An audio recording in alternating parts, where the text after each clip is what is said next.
Bonjour la tribu Happy.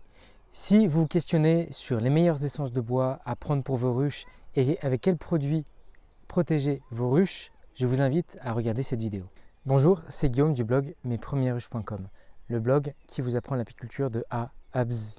Dans cette vidéo, j'interviewe Guillaume Lepener, blogueur sur le site Sol Eco Huile, le blog qui vous aide à trouver des solutions naturelles pour prendre soin du bois. Alors Guillaume est ébéniste de formation et dans cette vidéo il va nous partager un peu son parcours en tant qu'ébéniste et également quel est le cycle du bois de l'arbre à la ruche pour essayer de comprendre vraiment les différentes phases. Guillaume va nous expliquer les bonnes essences et les moins bonnes essences qui servent à construire des ruches. Il nous parlera des essences qui n'ont pas besoin du tout de traitement et d'autres qui en ont besoin, il va nous en donner la raison. Il va également nous apporter son analyse sur les traitements qui existent, notamment les peintures, le thermopin, mais également l'huile de lin et l'essence de térébenthine. Il nous dira ce qu'il faut éviter ou pas. Il va également nous parler d'une huile qu'il vend sur son blog, qui s'appelle l'huile de Tong. Alors c'est une huile que j'utilise moi-même sur cette ruche-là, donc là c'est une ruchette sur 6 cadres, également sur une autre ruche, mais là pour l'instant ça va faire une saison que cette ruche est en service. Voilà, et bien bonne écoute pour ce podcast et à la fin, quand vous aurez terminé d'écouter ce podcast, Guillaume nous fera une petite surprise. Bonne écoute. Eh bien bonjour Guillaume.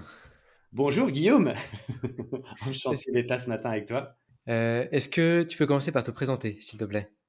Bien sûr, alors je suis Guillaume du blog Sol Eco et j'aide les gens, alors je suis pas apiculteur, hein, mais je connais un petit peu les abeilles, mais surtout j'aide les gens à passer des produits chimiques à des solutions naturelles pour la protection du bois. Alors j'aime dire que j'aime prendre soin du bois et de ceux qui l'aiment. Voilà, c'est un peu ça mon... Donc je suis ébéniste, hein, au départ et puis verrier également. J'ai eu une première partie de carrière où avec mon épouse Sophie, on était artistes du bois et du verre, donc on a fabriqué inventé des sculptures pendant pas mal d'années, puisque notre premier atelier a été monté en 2002. Donc ça commence à faire, bah voilà, ça fait déjà 20 ans.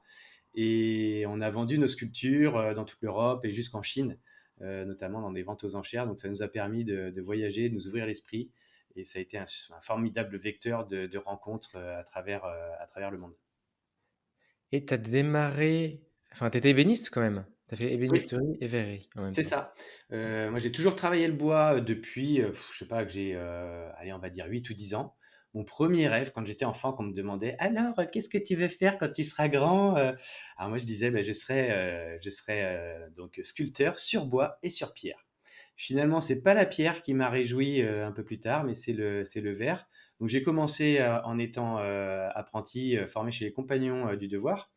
Et puis, après cette première formation chez les Compagnons, j'ai continué à apprendre donc un autre métier pour associer 2 matières et qui est le verre. Donc, là, je suis parti dans l'est de la France, le bastion, du cristal, de la taille du cristal et cetera. Et puis j'ai appris des techniques comme la pâte de verre, la taille, la gravure, le polissage et cetera, le thermoformage. Et Sophie m'a ensuite rejoint, dans l'atelier où elle a ajouté ses compétences en photographie et en verre à chaud. Et donc, on a pu, comme ça, associer nos talents et notre vision artistique. Hmm. Et pour parler un peu plus spécifiquement du bois, en tant qu'ébéniste, tu t'es amené à vraiment tout connaître du bois, de la coupe jusqu'au produit final. Alors ça, c'est vraiment plus, je dirais, une question de curiosité parce que en tant qu'ébéniste, nous, on est acteurs de la seconde, voire troisième transformation du bois.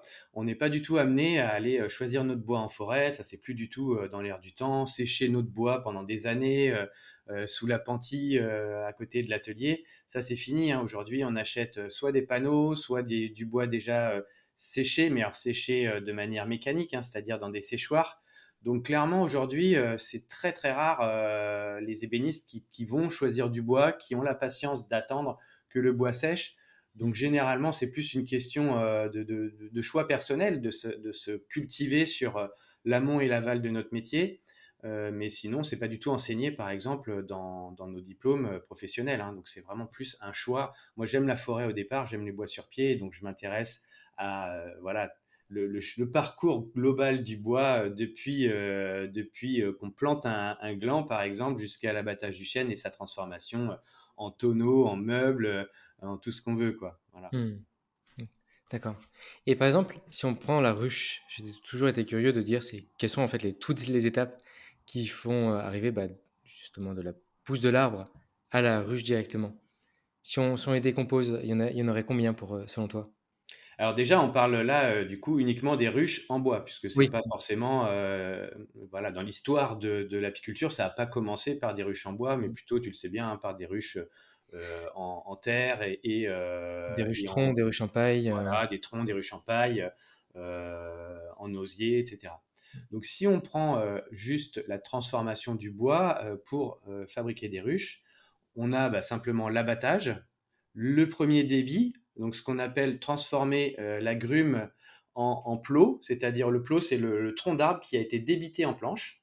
Voilà, donc on va sélectionner des épaisseurs de planches en fonction de ce qu'on veut faire. Donc là, on fait un débit à la scierie. On peut faire soit un débit varié si on choisit notre bois. On a la chance d'aller en forêt, choisir un beau tronc et de se dire tiens, je vais faire un meuble complet dans le même arbre, par exemple. Alors, on va avoir besoin de plateaux de 80 mm, de 54 mm, de 27, etc.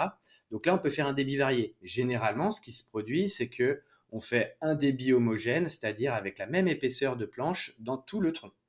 Donc, par exemple, pour faire un meuble, ben, si vous avez des pieds qui sont en section de 80 et des panneaux qui vont être des panneaux de porte, par exemple, des cadres qui vont être en section de 27, brut, hein, vous allez du coup avoir du bois qui vient de plusieurs arbres différents, de plusieurs plots différents. Donc ça, c'est intéressant. Avant, on faisait toujours un meuble dans le même arbre. Hmm. Donc en faisant un débit varié, en prévoyant à l'avance les épaisseurs dont on avait besoin et savoir qu'on allait avoir plus besoin de plateaux de 27 ou de 34 que de plateaux de 54 ou de 80. Hmm. Donc, il y a ce débit. Ensuite, il y a un séchage. Alors, le séchage, il y a deux possibilités. Soit il est naturel, c'est-à-dire uniquement par ventilation. Donc là, on compte à peu près, il faut 1 cm de bois sec par année. Donc, si vous avez un plot de 80, il faut 8 ans pour le sécher, hein, mécanique, enfin, de manière naturelle. Alors évidemment, comme on vit dans une société de gens pressés, alors qu'on vit, on n'a jamais vécu aussi longtemps sur Terre, mais on n'a jamais été aussi pressé. C'est quand même un sacré paradoxe, tu trouves pas? Absolument, oui. Donc, comme on est pressé, on a trouvé des moyens de substitution pour accélérer ce processus, pour enlever cette humidité résiduelle du bois beaucoup plus rapidement. Hmm. Donc, on va, le processus qui se passait en 8 ans, on va grosso modo le faire en 15 jours ou 3 semaines.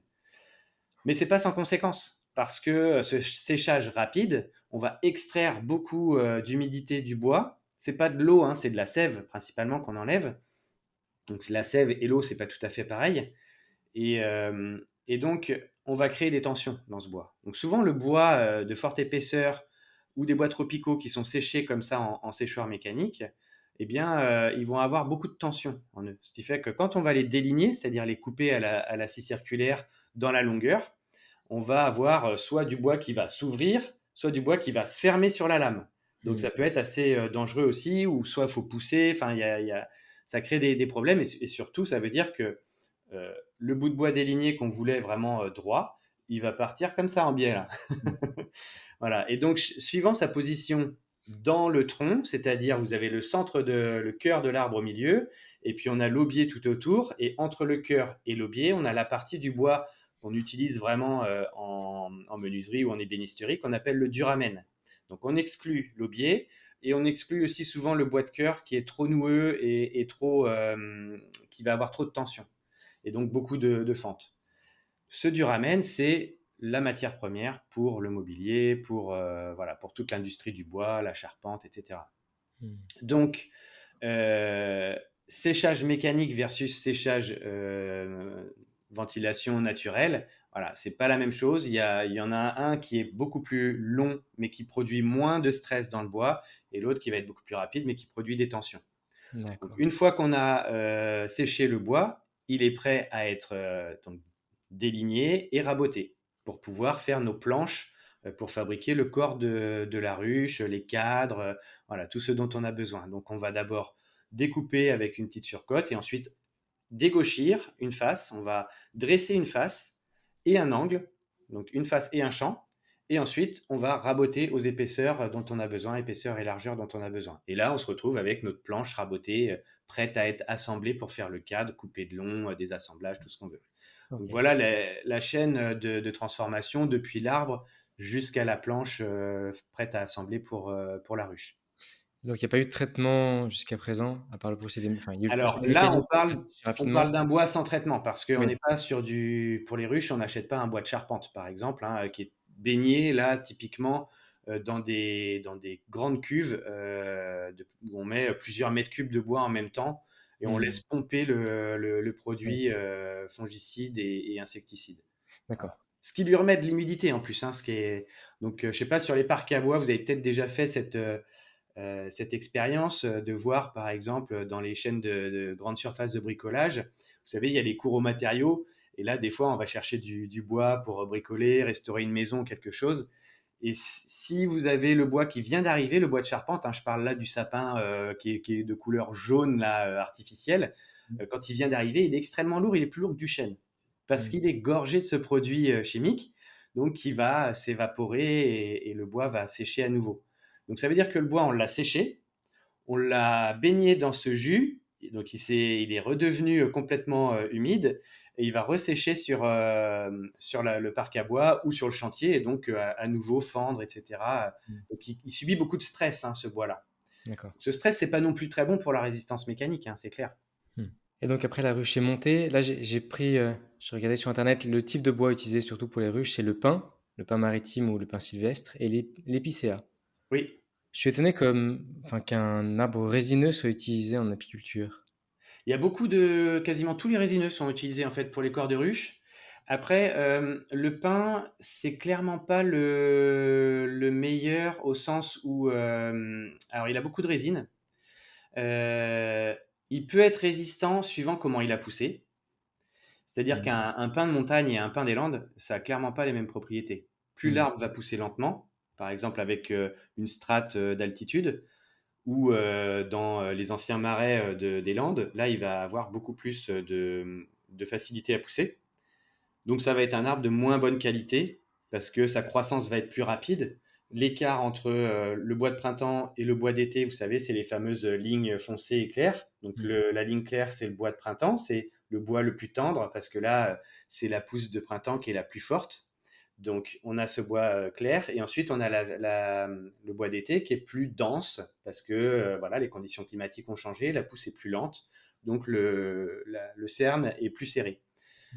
Donc, plus l'arbre a à sa disposition d'eau, de nutriments et de conditions favorables, plus le bois de printemps va être large. C'est ce qu'on attend puisque c'est là où on fait le plus de croissance de bois. Mmh. Donc, dans la gestion industrielle de la forêt française actuellement, on cherche à produire du bois, hein, des quintaux de bois comme on produirait des quintaux de blé, quoi, quelque part, hein, enfin des mètres cubes de bois comme on produirait des quintaux de blé. Donc l'intérêt, c'est d'avoir un bois qui pousse le plus vite possible. Mais ce bois qui pousse le plus vite possible, il a une résistance mécanique ou une résistance aux champignons et aux insectes beaucoup plus faible. Mmh. D'accord. Donc le pin, il n'est pas durable, ça marche un petit peu, mais on va être obligé de le protéger. Donc on va être obligé d'intervenir dessus régulièrement pour éviter le pourrissement et l'attaque par les insectes xylophages. Mmh. Voilà. D'accord. Donc il y a d'autres bois à privilégier, je pense. Notamment, donc l'épicéa, effectivement, est très employé. Il résiste mieux. Il régule mieux l'humidité aussi, parce qu'il est un peu plus homogène. C'est-à-dire que là, le pin, on a vu, il y a une veine claire, une veine sombre. Et ça, c'est un bois hétérogène. C'est-à-dire que du coup, à travers l'humidité, elle est bloquée en fait par les veines dures. Donc elle a du mal à s'échapper. Donc il y a un moins bon échange d'humidité entre l'intérieur et l'extérieur avec des bois hétérogènes comme le pin. Donc l'épicéa est un peu plus hétérogène, un peu plus homogène, ce qui régule un peu mieux la température. Non pas la température, mais l'humidité. Mmh. Donc ça, c'est un facteur important pour pas qu'il y ait trop aussi d'humidité à l'intérieur de la ruche ou qui puisse venir de l'extérieur. Mais il y a d'autres essences en fait, hein, qui sont peut-être pas aussi utilisées en France, mais qui ont vraiment des super potentiels. Alors, bah, par exemple, les vieilles ruches des Cévennes, elles étaient faites, donc on disait hein, au début, dans les troncs de châtaignier. Mmh. Châtaignier, c'est un très très bon bois pour les ruches. Alors c'est vrai que c'est plus compliqué à trouver, à part le parquet en châtaignier, c'est compliqué de trouver une scierie aujourd'hui qui peut vous proposer de la planche de châtaignier. On trouvera plus facilement du mélèze, par exemple. Alors, Mais évitons le mélèze de Sibérie, hein. Faut être plutôt à ce moment-là Jura, Vosges, Savoie pour avoir du mélèze local hein, de France. Mais là, clairement, la production de mélèze en France est pas assez importante pour assouvir tous les besoins en fait de ce bois-là en France. Donc on importe, bon, j'allais dire on importait parce que je sais pas aujourd'hui en 2022 quand on fait cette interview où en est la production de mélèze et si on peut toujours avoir du mélèze de Sibérie Hmm. puisque c'était le grand pourvoyeur. Hmm. C'est pas plus mal s'il y a une pause sur l'importation de mélèze de Sibérie. Ça laissera un peu la toundra et les forêts de mélèze sibériennes un peu en paix. Mais bon, je pense qu'il y a d'autres acheteurs, hein, peut-être l'Inde ou la Chine, qui ont dû supplanter l'Europe. Hmm. Mais en tout cas, le mélèze, lui, résiste très très bien en extérieur, climat de montagne notamment, a un grain assez serré, résiste naturellement aux champignons et puis à pas mal d'insectes xylophages. En tout cas, il est plutôt reconnu comme résistant. Donc là, par exemple, on fait un corps de ruche avec ça qui n'a pas besoin d'être protégé. Ah oui, c'est la question que Très, j'allais très peu. venir, c'était est-ce qu'il faut vraiment traiter toutes les essences de bois? Voilà. Et pour toi, le Donc, mélèze n'aurait pas essence besoin à d'être. traiter, ça va être clairement l'épicéa, le pin, le Douglas aussi. Le Douglas peut résister, mais bon, on est entre les deux, mais ça peut résister. Châtaignier, pas besoin. Il va griser, il va être super résistant. Et une autre essence qui est, alors là, pour le coup, très peu connue, mais que moi j'adore, et qu'on trouve un petit peu en France, mais là c'est un petit peu confidentiel, on n'est pas sur des volumes de production énormes, mais par contre ça a l'avantage d'être dispersé un peu partout sur le territoire, c'est le sugi, le Cryptomeria du Japon, qu'on appelle à tort cèdre du Japon, mais en fait c'est pas de la famille des cèdres, c'est plutôt un cupressus. Là, c'est une essence très légère, qui est Hmm. très peu fendif, parce que aussi le problème des fois avec les, les résineux, c'est que bah, si on met une vis ou quelque chose, ça fend vite. Donc Totalement. ça, c'est pas pratique. Ouais. Voilà. Et le sugi, il a un grain, c'est un bois rosé, très très léger, extrêmement résistant aux insectes et même aux termites et aux champignons. Donc là, pareil, pas besoin de traitement. Et c'est mon bois préféré puisque c'est aussi le bois pour la technique japonaise du yakisugi. Donc c'est un bois qui forme une belle croûte aussi par brûlage, Hmm. qui est utilisé donc depuis très longtemps au Japon. Et certains bois comme ça de sugi brûlés durent jusqu'à 100 ans. Donc c'est vraiment un bois à considérer pour la fabrication de ruches sans traitement. Hmm. Ok. Voilà. Donc ça, c'est pour les essences. Hmm. Après, on peut améliorer la résistance d'un bois justement par un traitement thermique comme le brûlage. Donc ça peut être intéressant aussi. D'accord. Ça peut être oui, soit traitement chimique, soit traitement thermique. Donc le brûlage, tu penses que ça serait possible d'avoir une ruche qu'on brûle, enfin dont on brûle l'extérieur au lieu de faire un traitement? Oui, tout à fait. Moi, Hmm. j'en ai fait, je l'avais fait sur une ruche. Alors malheureusement, c'était la dernière année où j'ai eu mes abeilles avant qu'elles soient complètement mangées par les frelons asiatiques. Donc la ruche est toujours dehors en même temps. Je peux voir elle est toujours en bon état. Ça fait maintenant 3 ans qu'elle est dehors sans traitement. Alors j'ai brûlé et huilé, mis une couche d'huile, alors pas de lin, mais l'huile de tongue. Voilà, c'est la Oui, graine on d'un en arbre. oui. Et donc le brûlage plus l'huile de tongue, c'est vraiment le combo parfait pour des bois. Là, le corps de ruche était en épicéa, clairement. Donc pas ultra résistant. Et elle avait eu une peinture avant, je pense que c'était une peinture, je sais pas si c'était Ico ou Thermopin, un truc comme ça. Voilà. Une peinture, bon, moi je suis pas très fan des peintures, Hmm. clairement. Ouais. Ok. On pourra en discuter Donc, après, oui, mais ouais, je suis pas oui. très fan. Euh, Juste par rapport au bois, comment le bois évolue dans le temps? Parce que je me disais, est-ce que le bois peut avoir tendance à gonfler ou suivant un peu bien sûr l'humidité, mais c'est quand même le bois des ruches, il est soumis au vent, enfin vent froid, vent sec, à la neige. Enfin, je pense qu'il est particulièrement exposé en fait. Et notamment, je me dis quelle influence, non, comment bien choisir aussi son support de ruche? Parce que je crois que c'est une des pires choses pour la ruche, c'est quand elle est posée sur un support qui est également un peu spongieux, qui absorbe l'humidité. Donc du coup, il y a un contact direct. Et je pense que le danger vient pas du dessus, mais surtout du dessous. Alors, je dirais que la partie la plus exposée de la ruche, c'est la planche d'envol, hein, clairement. puisque c'est tout ce qui est à l'horizontale. Donc, on le voit par exemple en construction, ça va être les terrasses les plus exposées, surtout si elles sont exposées à l'ouest ou à des conditions d'humidité dominantes. Mm. Donc, planche d'envol, c'est ça le plus critique. Et ensuite, effectivement, les bas, la jointure entre le corps de ruche et le sol. Mm. Et effectivement, alors en dessous, normalement, si on prévoit un support qui est en retrait, par exemple, du dessous de la ruche, à part un éventuel point de rosée de temps en temps, logiquement, bon, donc des pierres, un matériau minéral peut faire l'affaire pour moi très bien. Éviter, oui, effectivement, de poser ça peut-être sur une souche qui n'est pas toujours stable. Et donc plutôt, je dirais, du minéral, c'est pas mal. Ouais. Mm. Ou au pire, des bastings en bois et puis on pose l'ensemble des ruches dessus. Mais pareil, à retrouver peut-être juste des petits galets ou quelque chose entre la ruche et ce bois, Ouais. de manière à juste éviter ce point de contact de pourrissement Mm. pour que ça s'aère et que l'humidité puisse vraiment bouger. Ça me fait Ouais. penser d'ailleurs, en Suisse, il y a des greniers, des très très vieux greniers dans les villages. Et donc, il y a les poteaux qui sont en mélèze, justement.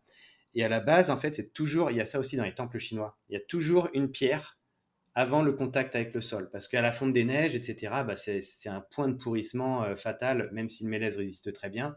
C'est vraiment un point critique. Comme ils sont en plus souvent sur pilotis, bah, tous les pilotis sont posés sur des grands galets, un peu comme des lauses, hein, pour éviter le contact direct avec la terre ou avec un élément spongieux au sol, quoi. Mm. Bien vu. Ok, très Donc bien. voilà, aérer, et puis ben, même pour les abeilles, hein, pour que ce soit sain, il faut toujours que ce soit ventilé en dessous, au-dessus, surtout même pour l'été, quand il fait chaud aussi, c'est bien que ce soit ventilé par en dessous. Donc avoir le maximum d'air qui passe en dessous, ouais. Mm. Ça, c'est Ok. important. Et outre l'humidité, quels sont les pires ennemis du bois? Alors l'humidité crée aussi l'apparition de champignons. Donc ça, les champignons, Et comment on les voit, les champignons? C'est noir? Enfin, alors, il y a plusieurs types de champignons suivant les bois. Ça peut carrément être ça peut être juste des points. Alors ça, les points, souvent, c'est lié aussi au traitement. Par exemple, l'huile de lin est colonisée par des bactéries, des petits champignons qui vont noircir le film d'huile en le dégradant. En fait, elles se nourrissent des acides gras de l'huile. Donc ça, c'est un type qui attaque la protection, mais pas forcément le bois. Après, sur un bois brut, on peut avoir des champignons assez importants, hein, qui vont donc coloniser. Nous, quand on voit les champignons en extérieur, c'est que tout le bois à l'intérieur est colonisé. Donc c'est déjà un peu tard, quelque part. C'est comme le champignon, c'est comme une fleur ou un fruit. Donc en fait, ça s'est développé avant en souterrain. Et la partie qu'on voit à l'extérieur, c'est vraiment la floraison, c'est le système reproducteur, hein, du champignon. Mais ça veut dire que le champignon est mature à l'intérieur du bois. Donc hmm. il a déjà fait ses ravages, en gros. Donc ça, c'est Ouais. important de comprendre ça. Donc bah, les champignons, ils s'attaquent en priorité à certains types de bois et dans certaines conditions. Donc l'humidité principalement. En pleine montagne, au vent, etc., il y a peu Oula, de... Sur une oula, ruche en oh, mélèze, il ça n'y a a pas de problème, coupé. par exemple. Il n'y a pas de problème de champignons. Par exemple, des ruches plus en Bretagne ou dans des Ça a zones coupé, qui sont... Guillaume. Est-ce que tu m'entends? Ouais, Ouais. oui, J'ai plus l'image, ah, ça y mais est. j'ai le son. Ouais, t'étais tout C'est bon. Ah, bah oui, moi, t'étais tout figé aussi. On reprend sur les champignons. Oui, donc les champignons s'attaquent à certains types de bois. Ils s'attaquent en priorité à certains types de bois et dans certaines conditions. Donc les conditions où il y a le plus d'humidité, effectivement. Dans des pays de vent et de vent sec, on n'a pas de problème de champignons, hein, typiquement. Le champignon, qu'est-ce qu'il fait? Il mange la cellulose, donc le sucre qui est contenu dans le bois. C'est là où du coup le brûlage peut être intéressant parce que le brûlage, lui, justement, il va brûler la cellulose et garder uniquement la lignine. La lignine, c'est les fibres dures du bois. Et ça, ni les insectes ni les champignons ne la mangent. Donc ça rend le bois inappétant à la fois pour les xylophages et pour les champignons. Donc c'est là où ça renforce la durabilité d'un bois, le chauffage, enfin le Hmm. brûlage. Ça, c'est Et par, intéressant. par contre, en termes de, enfin, par rapport au froid, le froid peut passer plus facilement. Le L'humidité, non, froid, mais pardon? avec un brûlage, avec la Oui. technique du brûlage, enfin, quel est enfin, comment ça se passe vis-à-vis du froid? Alors, le bois, Est-ce c'est que le pas froid, un... enfin, la ruche peut être plus sensible justement au froid à cause du brûlage? Pour Il était moi, non, il n'y a pas de... comme si le bois était moins perméable. Non, il n'y a pas de... Au contraire, ça régule mieux aussi l'humidité, puisque cette couche de Mm. carbone, elle va mieux réguler la pluie. Le bois pompe moins d'humidité. Donc, on n'a pas de problème à ce niveau-là. Et le bois, c'est pas un isolant, hein, contrairement à ce qu'on pense. C'est le meilleur isolant, c'est l'air. Donc, ça change pas le côté hétérotherme d'une ruche, hein. Donc, c'est voilà, c'est pas le bois qui apporte une qualité thermique. Le meilleur isolant, c'est l'air. Vas-y, Oui. développe, s'il te plaît. Ben, c'est physique, c'est un phénomène physique en fait, hein. Ce qui peut créer par exemple une maison en bois, c'est pas une maison passive. Pour qu'elle soit passive, il faut rajouter de la masse, il faut rajouter un matériau dur et il faut multiplier des couches. Donc, les maisons en bois, ça peut être très bien isolé parce qu'on apporte des excellents isolants, mais ça n'a pas de masse. Par exemple, on va chauffer à l'intérieur avec un poêle. Si on n'a pas, par exemple, un mur de masse ou un poêle de masse, ben, il n'y a pas de masse. C'est-à-dire que dès que le poêle s'arrête, la température va baisser assez rapidement. Hmm. Par contre, ça équilibre très bien l'humidité. C'est un excellent régulateur d'humidité, mais il n'y a pas de masse. Donc, il n'y a pas de déphasage. On Hmm. voit bien les maisons les mieux déphasées, c'est les grosses maisons avec les murs en pierre de 1 mètre de large, où là, effectivement, tu rentres là-dedans avec très peu de fenêtres. Alors, l'hiver, c'est difficile à chauffer le premier mois. Une fois qu'on est monté en température, ça va.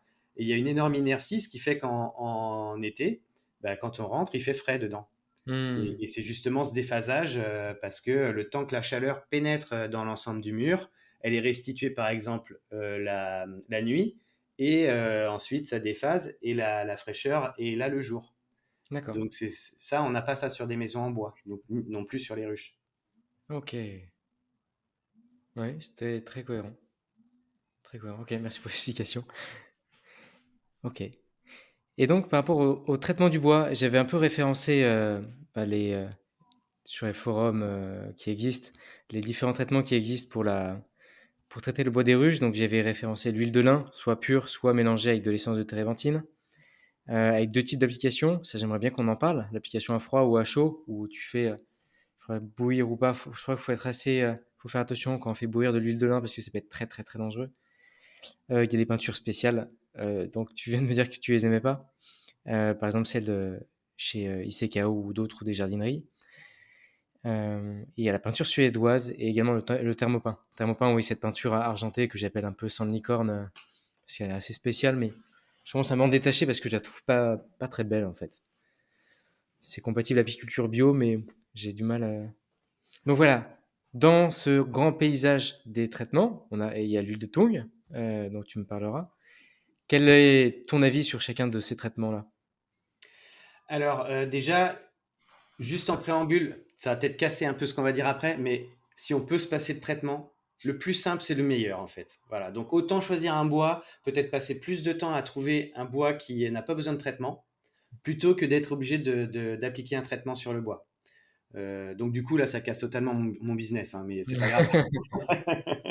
Non, je En préfère tout cas, dans être... les matériaux de la ruche, ce qui est vendu, c'est pas du mélèze en tout cas. Donc, c'est surtout Non, des j'ai vu tonnes. que certains apiculteurs Alors, il faut se procurer soi-même le bois et faire ses propres ruches, en fait. Je pense que c'est là où...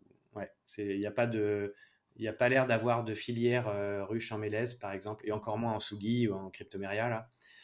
Mais clairement, c'est des bois vraiment top pour ça.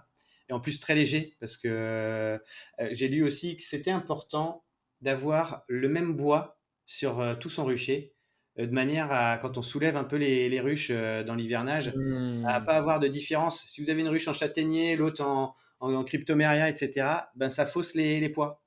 Et donc, on n'a pas la même tare quelque part. Donc ça, c'est intéressant de prendre ça en compte, parce que alors si on a 100 ruches, c'est un peu compliqué.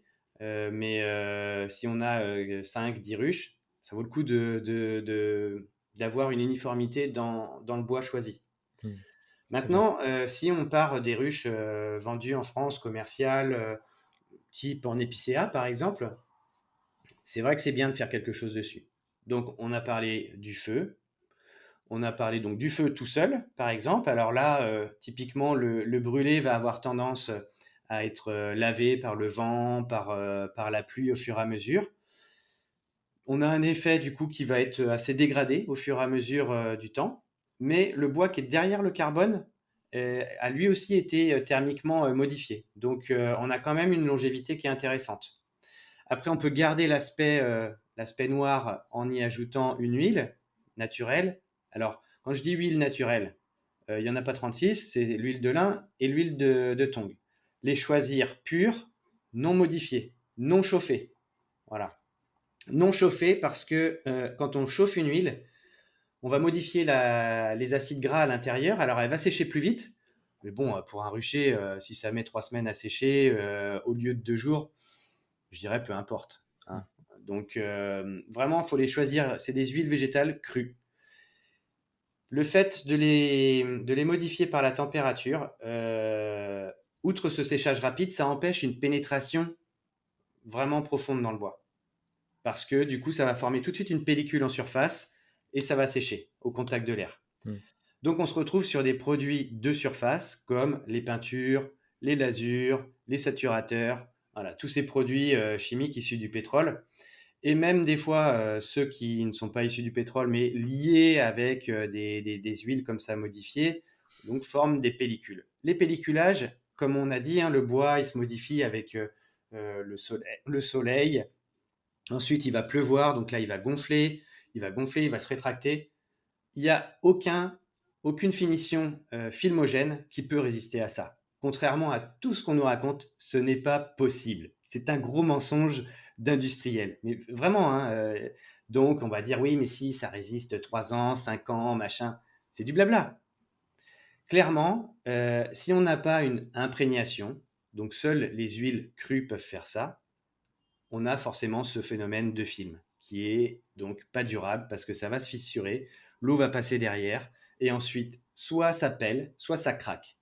C'est Hmm. tout. Il n'y a pas d'autre solution. On a tout analysé, même avec des entreprises suisses, le plus gros sieur suisse qui est extrêmement exigeant. On a fait des tests pendant 5 ans avec tout un tas de produits, etc., pour le bois brûlé, justement. Et on en est tout le temps venu à cette conclusion. Le filmogène craque ou pèle. C'est tout. Donc, choisir des huiles brutes.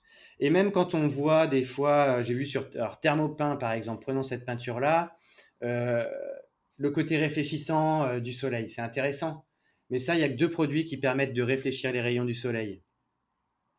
Le dioxyde de titane et les sels d'aluminium. Ouais. Donc là, dans cette peinture-là, c'est des sels d'aluminium. Hmm. Et on nous dit que c'est utilisable en bio. Mais réfléchissons un petit moment, comment sont produits les sels d'aluminium? Quel impact ils ont? Et comme c'est filmogène, ça va se craqueler, ça va tomber au pied du rucher. Qu'est-ce qui va se passer? Bah, les sels d'aluminium, plus tous les liants, vont être dispersés dans la terre. Et ensuite, on sait bien, on connaît le cycle de l'eau, ça se retrouve dans l'eau. Hmm.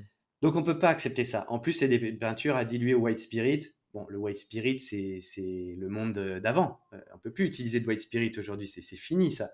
Hmm. Donc il y a des terpènes d'agrumes, par exemple, qui peuvent remplacer ça. L'essence d'écorce d'orange, qu'on appelle aussi des limonènes, ça peut remplacer le white spirit. Mais franchement, là, dans ce cas-là, ça n'a pas d'intérêt d'utiliser une peinture avec des sels. À mon sens, hein, vous avez le droit de ne pas être d'accord. Et c'est très bien, hein, on est là pour discuter. Il y aura peut-être des commentaires sous la vidéo pour dire oui, mais non, parce qu'en fait, les sels d'aluminium, ils sont produits en bio, etc. Bon, j'attends j'attends qu'on m'amène des preuves. Ce qui est difficile avec ces fabricants-là, c'est que moi, je fouille en fait. J'essaye de trouver ce qu'on appelle les FDS, les fiches de données de sécurité. Ce sont les documents que les producteurs de produits chimiques sont obligés de donner à leurs clients. Alors souvent, c'est à la demande, donc on a du mal à les trouver sur Internet, mais ils sont censés répertorier les produits, alors certains produits de leur composition. On n'a pas généralement, ils disent pas les concentrations, Mais ils sont obligés de dire, par exemple, s'ils utilisent du BIT, du MIT, de l'huile minérale, etc., etc. Parce que souvent, ils font des mélanges avec tout ça. BIT, MIT, pour juste comprendre ce que c'est, ce sont des antifongiques ou des insecticides. C'est pour éviter que le produit moisisse. Mm. Voilà. Donc, à partir du moment où on commence à avoir une chimie comme ça, pour moi, c'est pas clair. Et encore plus au rucher, on sait la fragilité des abeilles aujourd'hui, que ce soit leur génétique ou que ce soit tout ce qui est en train de les perturber. Ne rajoutons pas d'autres potentiels perturbateurs au rucher, ni dans la terre, ni sur les corps de ruche. Mm. Donc vraiment, il faut faire simple. Meilleur bois, ou alors des procédés vraiment qu'on montrait qui ne perturbaient pas la ruche, le brûlage, éventuellement une huile crue. Et c'est vrai que pour cette huile crue, moi j'ai plutôt une appétence pour l'huile de tongue parce qu'elle résiste beaucoup mieux aux bactéries. Elle est aussi plus insecticide et fongicide. Donc clairement, elle ne sert pas de traitement, mais elle résiste et elle repousse un peu les insectes, hein. Il y a une nuance entre traitement et répulsif. Donc elle est plutôt dans le cadre des répulsifs. D'accord. Mais Voilà en un tout petit cas, peu. elle fait le job, enfin, dans le sens où j'achète une ruche en épicéa, j'ai juste à mettre de l'huile de tongue, Ouais, après c'est bon. c'est ça. Du moment où elle est crue, elle n'a pas été chauffée. C'est ça. Et est-ce que tu peux m'en dire plus sur l'huile de tongue? On en avait déjà parlé ensemble, mais donc ça vient de. Tu as un Alors très là, bon je parle de article. traitement uniquement extérieur, hein, Guillaume, hein. Pardon? Je parle de Oui, traitement uniquement extérieur oui, parce oui, que extérieur, j'en oui, entends uniquement. qui mettent des choses à l'intérieur. Moi, je dis à l'intérieur, il faut rien mettre. À l'intérieur de la Chauffer un ruche? petit peu. Oui. Oui, oui. euh, Ah oui, oui, je suis d'accord avec toi, rien mettre à ouais, l'intérieur de la ruche. Oui, rien mettre. oui. On peut brûler, bah, il faut brûler entre chaque essaim, ça c'est clair, Mm. pour désinfecter. On peut chauffer, voilà, brûler, voilà, juste chauffer l'intérieur de la ruche, ça c'est intéressant. Et le fait de traiter sur les deux côtés, on enferme en fait aussi, si on met des parois plastifiantes des deux côtés, on va enfermer l'humidité à l'intérieur dans le bois. Il n'y aura plus de respirabilité. Donc à Mm. l'intérieur, ça crée des points de rosée, ça va pourrir dans tous les angles parce que un cube, c'est pas pour rien que les ruches étaient rondes en fait avant, hein, c'est que l'air circule mieux. C'est comme dans un dôme, ça circule beaucoup mieux. Donc le problème dans les ruches modernes type d'Adam, c'est qu'on a quand même les angles qui sont plus problématiques, qui créent des points de soit chaud, soit froid suivant les saisons, et Mm. puis des points d'humidité. Mm. Donc il faut laisser absolument le bois réguler cette humidité. Et avec des peintures plastifiantes ou des produits plastifiants en extérieur, donc filmogènes, on va avoir beaucoup moins d'échanges d'humidité entre l'extérieur et l'intérieur de la ruche. Et ça, c'est problématique pour le bois aussi, autant que pour les abeilles. Puisqu'on Ok. sait que dès qu'il y a trop d'humidité dans les ruches, hein, c'est extrêmement important d'avoir la planche en vol un petit peu surbaissée pour que voilà, l'humidité puisse s'évacuer. Exactement, oui. Donc ça, typiquement, il n'y a que des huiles comme l'huile de lin ou l'huile de tongue crue qui permettent de conserver un échange d'humidité entre l'intérieur et l'extérieur de la ruche. Mm. Et Voilà. pour toi, ton parti pris, c'est l'huile de tongue parce que euh, l'huile de lin a tendance justement à. Il y a des champignons qui peuvent se développer. Elle décolore aussi dans le temps. Oui, elle jaunit plutôt. Elle Ouais, elle jaunit, ouais. jaunit beaucoup aux UV. Après, c'est un aspect esthétique sur les ruches, c'est quand même pas aussi grave que sur un mobilier de jardin ou sur un bardage peut-être. D'accord. Et l'huile de tongue, elle vient donc de Chine, enfin de Chine, Méditerranée. Paraguay, Oui, voilà. Moi, j'ai des provenances à la fois du Paraguay et de Chine, ouais, oui, d'accord. pour l'instant. Et ça, et ça fait combien de temps que que tu as pu découvrir cette huile? Et en fait, avec mon passé de compagnon, j'ai été vraiment à fond dans le produit chimique, puisque ils ne m'ont montré, je n'ai appris que ça. Le polyuréthane, les vernis donc bicomposants, l'époxy, les teintes chimiques, etc., etc. Et j'ai eu plusieurs soucis de santé, de respiratoire à cause des poussières. Enfin voilà, c'était vraiment compliqué.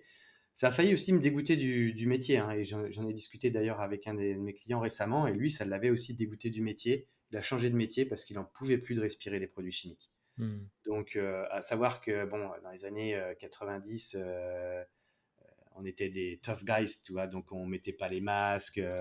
C'était bien quand il y avait un gros brouillard parce qu'on était des balèzes, tu vois. Hein, on était hérité encore des mentalités des années 60-70 avec voilà, les gars qui se coupent les ongles sur les fers de toupie parce que c'est super fun, quoi. En marche, hein, le fer de toupie. Donc voilà. Elle mettait pas un vrai sinon. Donc voilà, les vrais gars, comme ça, à un moment donné, tu te dis, stop, il y en a marre, on va aller voir des vrais gars ailleurs. Hmm. Et donc j'ai voulu arrêter le vernis et tous les produits chimiques dans mon atelier. Et je savais pas, en fait, j'avais pas de culture de ce qui pouvait se faire différemment. Donc j'ai dû chercher, j'ai cherché en Europe. Donc là, effectivement, je suis très vite tombé sur l'huile de lin avec la térébenthine. Térébenthine, il y en a deux types. Une qui est pure gemme, qui est bien issue de la distillation de la résine de pin, et une qui est synthétique, qui est un distillat de pétrole. Donc, il faut bien choisir de la pure gemme. Mais moi, ces produits-là, ils me séchaient beaucoup la peau. Ils me faisaient un peu d'irritation. Et puis, au niveau odeur, j'aimais vraiment pas, quoi.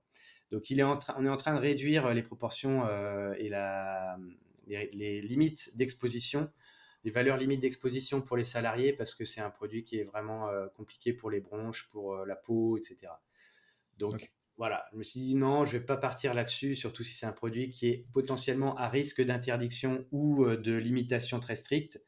Je vais essayer de trouver autre chose. Donc j'ai regardé un peu dans le nord de l'Europe, c'était voilà des sèves de pain cuites, machin truc, ça me plaisait pas. Et je suis parti, enfin entre guillemets, hein, sur mes recherches vers d'autres civilisations, deux énormes civilisations du travail du bois que sont le Japon et la Chine. Et là, effectivement, on a une palette de produits qu'on n'utilise pas ou qu'on ne connaît très peu en Europe. Donc, il y a les lacs de Chine et japonaises, bien sûr. Et il y avait cette fameuse huile de tong que je ne connaissais pas, qu'au début j'associais à de l'huile de camélia, donc qui est l'arbre à thé. Hein, c'est les graines de l'arbre à thé. Et Hmm. cette huile-là, en fait, elle a beaucoup plus d'intérêt pour la peau et les ongles et les cheveux que pour le bois en lui-même. Donc je l'ai supprimé après de mes mélanges. Mais en faisant mes tests, j'ai trouvé un produit facile à utiliser, extrêmement rentable au niveau, parce que c'est plus cher à l'achat par exemple que certains produits chimiques, et encore pas de beaucoup, mais sauf que le rendement est bien supérieur. Parce qu'avec un litre de produit chimique qui soit à l'eau ou en solvant, on va avoir peut-être 40 à 60% de matière sèche qui va vraiment rester sur le bois, la partie efficace du produit. Tout le reste, c'est de la dilution. La dilution, par essence, ben ça s'évapore. Alors que là, avec un litre d'huile, vous n'avez pas d'humidité ou pas de solvant dedans, donc il n'y a pas d'évaporation. 100% de ce que vous appliquez reste sur le bois. Ce qui fait une différence vraiment énorme, hein. Oui, je m'en rends compte. Donc ça, c'est intéressant. Et puis en l'utilisant, bah, j'ai vraiment eu cette facilité, ce plaisir à l'appliquer qui a été radical. Donc bah, j'ai dit, OK, moi j'arrête tout et je mets tout mon focus sur l'huile de tongue. Donc j'ai d'abord utilisé pour moi à l'atelier. Et puis ensuite, j'expliquais à mes clients.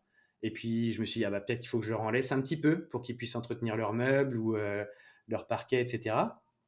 Et puis petit à petit, j'ai décidé d'ouvrir voilà, cette boutique en ligne sur l'éco pour proposer au plus grand nombre ce produit et surtout toute la connaissance parce que je ne me suis pas arrêté là, j'ai vraiment cherché au maximum, mais pourquoi c'est mieux que ce produit-là? Pourquoi ça résiste mieux que ça? Donc je me suis mis à chercher en chimie, à chercher à faire des tests avec des clients, etc. Et plus j'avance avec ce produit, et plus je me rends compte de sa supériorité. Et plus je me rends compte de la manière dont l'industrie du pétrole l'a complètement remisé au placard. Parce que l'industrie, à partir du moment où on a commencé à tout baser notre développement sur le pétrole, on a distillé énormément de brut et on s'est retrouvé avec énormément de distillats qu'il fallait libérer des raffineries parce qu'ils ne savaient pas où les stocker.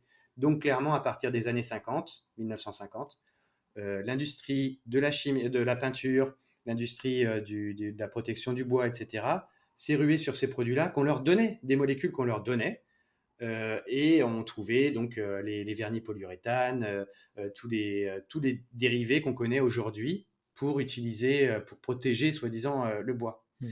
Et donc, un pays comme les États-Unis qui produisait de l'huile de tongue à la fois en Floride et dans le sud de la Californie, a abandonné ses plantations parce que c'était plus rentable par rapport aux molécules pas chères du pétrole.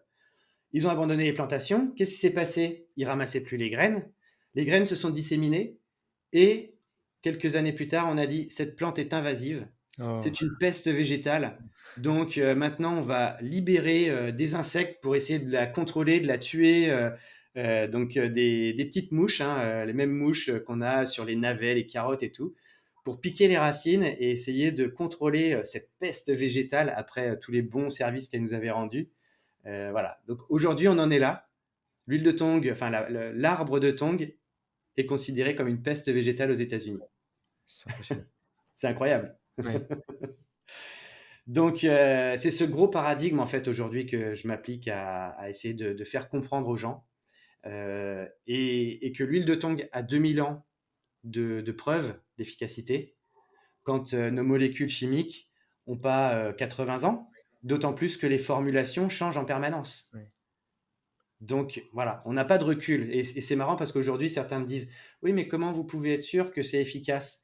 Et c'est le produit naturel qui a 2000 ans d'histoire qui doit prouver son efficacité, tellement on s'est fait laver le cerveau par la chimie, Mm. par la puissance du lobby chimique, qui a à sa disposition des produits en quantité incroyable et une marge énorme qui lui permet de faire une pub d'enfer. Mm. Voilà, et de contrôler le marché comme ça. Mm. Parce que quand on achète un produit 24 euros dans une grande surface de bricolage, bon, c'est à peu près le prix de l'huile de tongue, c'est entre 20, 22, 24 euros le litre. Il n'y a pas, franchement, il n'y a pas 2 à 3 euros de produits, de valeur de produit dedans. Tout le reste, hors taxe, hein, tout le reste, c'est la chaîne de valeur créée par ce produit. Mm.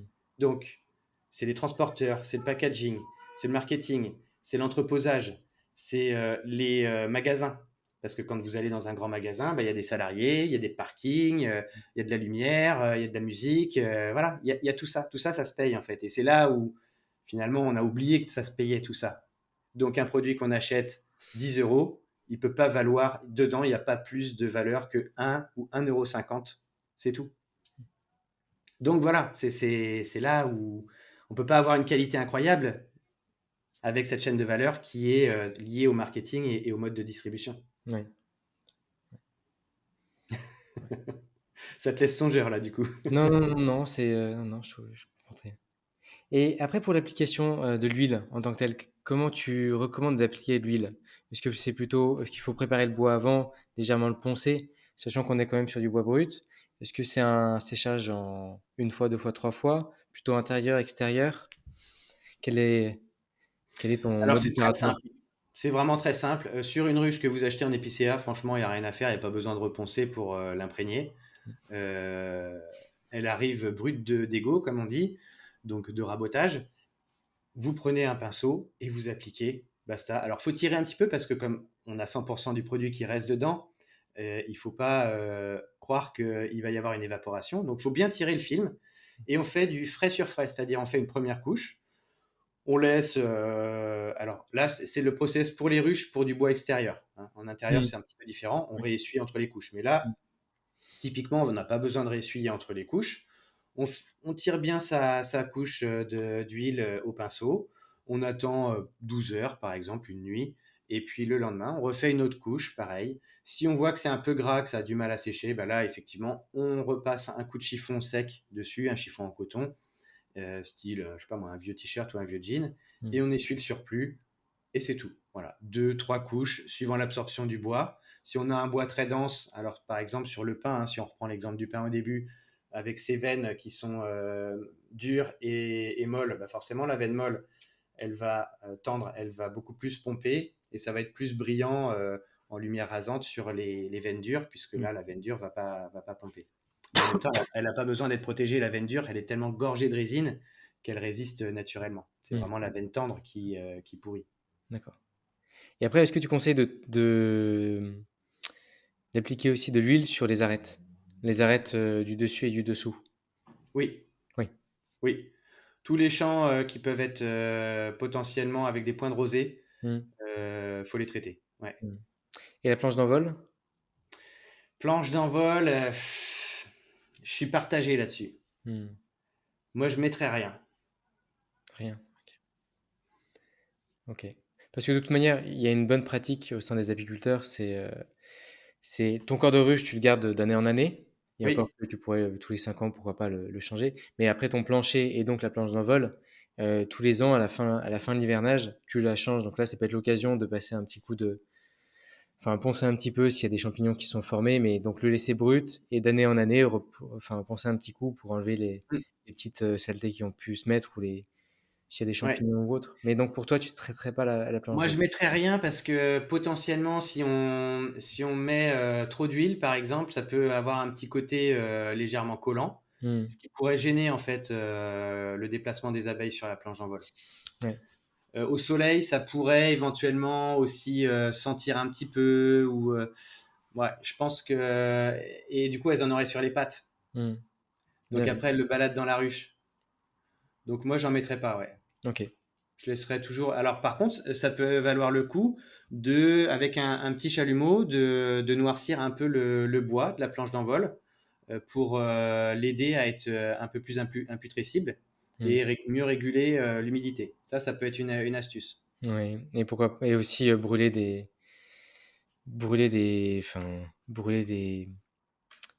je perds mes mots. Hem, souvent ça peut arriver que les abeilles, aient, quelques problèmes de déjection et qu'elles défèquent en fait sur la planche d'envol et donc ça Oui, peut être aussi un vecteur de maladie, donc ça peut être aussi un nettoyage des bactéries, oui, tout à fait. ouais. En hivernage, tu penses, c'est ça? Quand, Oui, oui, quand tu changes la planche d'envol? oui. Ouais, tout à fait. OK, bien vu pour passer un coup de chalumeau. OK. Sincèrement, pour l'instant, je je mettais un produit thermopane ou de l'huile, sur la planche d'envol, mais je comprends ton point de vue, ouais. OK. Bah, toutes les substances, même 100% naturelles comme l'huile de tonque qui peuvent avoir un effet contaminant soit par l'odeur, soit par justement les pâtes, je préfère éviter quoi. Mmh. Qui est vraiment le moins de. Elles ramènent déjà assez de saleté dans leur poêle. Donc, bon, voilà. Mmh. Enfin, de saleté OK. entre guillemets, hein, mais si c'est très grave, généralement, elles ne reviennent pas à la ruche. Mmh. Euh, c'est vrai que le discours hein, sur les abeilles, alors elles ont plein de calamités en ce moment. Euh, on se concentre, je trouve, beaucoup, je sais pas, tu me diras si je me trompe, en ce moment sur le frelon asiatique. Et on a tendance un peu à oublier les autres pathologies des abeilles, hein, comme le varroa ou voilà, des problèmes aussi, des fois, de génétique qui s'appauvrissent. Bon, il y a quand même des challenges encore en plus. Je dirais que c'est la dernière calamité. Et puis les traitements des champs, de certains champs de colza, etc., qui sont reconduits malgré des interdictions. Finalement, les interdictions tombent. Et puis on remet les produits chimiques sur les fleurs hein, sans être concerté avec les apiculteurs locaux pour éventuellement déplacer Mmh. les ruches pour quand il y a un traitement. Mmh. Bon, ça c'est quand même, il y a vraiment beaucoup de choses à faire encore entre l'agriculture et les apiculteurs pour avoir une meilleure synergie, parce que de toute façon, il n'y a pas d'agriculture sans abeilles Mmh. ou sans insectes pollinisateurs, mais bon, voilà, en partie les abeilles. Mmh. Et je pense que tu as vu déjà des photos des champs, de certains champs de fruitiers en Chine qui sont pollinisés à la main. J'ai vu ces photos-là, oui. Ouais, c'est terrible. Ouais, Des champs de pommiers notamment.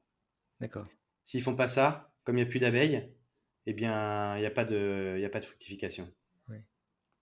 Donc, faut vraiment qu'on ait ça en tête, quoi, et travailler ensemble. Que voilà, c'est pas je veux pas être, tu vois, trop manichéen en disant il faut jamais traiter, il y a que le bio qui compte, etc. Après, il y a des manières de traiter. On sait que quand on traite, s'il y a du vent, etc., ben, c'est niet. S'il pleut le lendemain ou dans les heures qui suivent, c'est niet. Voilà, il y a des règles qui sont édictées même par les fabricants de ces pesticides, hein. Mmh. Donc, il faut juste les mettre en œuvre et que les agriculteurs puissent les mettre en œuvre sans, voilà, Ouais, j'avais sans, discuté avec un agriculteur, qui lui utilisait des produits chimiques, mais enfin, déjà, à chaque fois, il regardait la notice, il appliquait à chaque fois. Il avait une personne qui le conseillait par rapport à son terrain, la quantité à appliquer, et à chaque fois, lui diminuait la quantité. Et il était vraiment très strict sur sa manière enfin, Bien sur sûr. l'application qu'il faisait de ses produits, notamment pour éviter des effets croisés entre plusieurs produits. Et oui, faisait les choses avec beaucoup de recul. Et c'est intéressant son approche. Il reparlait aussi de la plantation des haies, notamment lui, essaie Ça. enfin, même s'il est locataire de son terrain, il essaie quand même de planter de plus en plus de haies parce que il n'a pas un intérêt à court terme, mais pour lui, c'est quelque chose de vertueux. Mais Ouais, oui, ça, par je suis rapport aux produits chimiques, complètement d'accord avec ça. il y a des règles précises, oui. Ça, c'est vrai que les haies, enfin, maintenir une biodiversité pour avoir des insectes qui luttent contre les ravageurs qui vont dans les champs, faire peut-être des parcelles plus petites et plus disséminées sur un territoire. Enfin, après, il y a plein d'agriculteurs hein, qui veulent aussi faire évoluer leurs pratiques.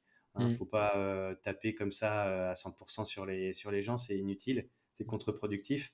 Et puis il y a aussi un autre aspect, c'est qu'on a des règles strictes en France, donc on s'attend à ce qu'elles soient respectées. Mais en attendant, derrière, on accepte à, à l'entrée sur nos marchés des produits qui ne répondent pas à ces règles-là. Et donc là, typiquement, on a beau être strict avec les agriculteurs ici, il y a quand même deux poids, deux mesures qui n'est pas correct, quoi. Mm. Hein, on voit certains produits agricoles qui viennent des États-Unis ou d'Argentine, du Brésil. Moi, j'habite normalement à côté de Nantes. Le port de Nantes et le port de Saint-Nazaire arrivent. Il y a des farines OGM qui arrivent à cet endroit-là pour nourrir le bétail français, par exemple. Donc, on ne plante pas d'OGM en France, mais nos vaches, certaines vaches industrielles consomment de l'OGM. Donc, c'est quand même un paradoxe qui est bizarre. On ne peut Oui, pas accepter comme ça. oui, Donc, absolument. Absolument. et du coup, l'étiquetage n'est pas clair parce qu'on nous dit, bah non, nous, il n'y a pas d'OGM, mais la vache, elle mange quand même de l'OGM. Alors peut-être qu'il n'y a pas de résidus dans le lait, ça reste à confirmer. Mais bon, c'est un autre débat, mais c'est vrai que voilà, euh, on prend des fois un problème euh, très petit, et quand on commence juste à agrandir un peu le focus, on se dit, waouh, en fait, c'est tout un système auquel il faut réfléchir, et c'est pas un problème isolé, c'est plutôt Mm. un problème systémique. Mm. Et il n'y a que les systèmes qui peuvent être modifiés, parce que si on modifie juste une petite partie d'un système, ça a très peu d'influence. Ouais. Maintenant, par rapport à ta pratique apicole, tu me Ouais. disais tout à l'heure enfin, que tu es apiculteur, ton père également, ton grand-père Mon aussi. grand-père avant lui, Oui. alors, D'où est venue enfin, où est-ce qu'il pratiquait? D'où c'est venu? Toi, d'où c'est venu? Quels étaient un peu tes apprentissages, tes pratiques?